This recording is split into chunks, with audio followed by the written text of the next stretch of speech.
So kati ya sababu ama chanzo ya vidonda hivi, aina ya vidonda vya tumbo, ni ikiwemo huyu mdudu tunayemuita H pylori.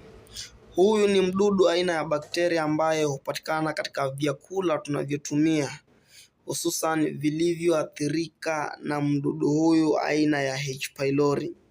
So mdudu huyu yuko na uwezo wa kustahimili na kuishi mazingira sugu na makali mno ambamo ni ndani ya tumbo zetu.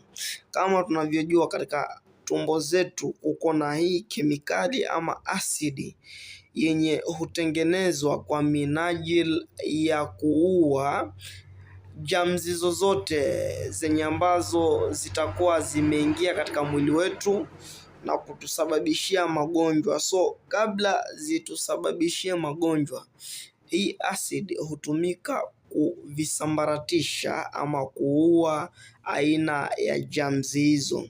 Lakini hata hivyo ni kinyume na mdudu huyu, manake yuko na uwezo wa kuishi mazingira hayo mbali na kuwa kuko na hiyo kemikali.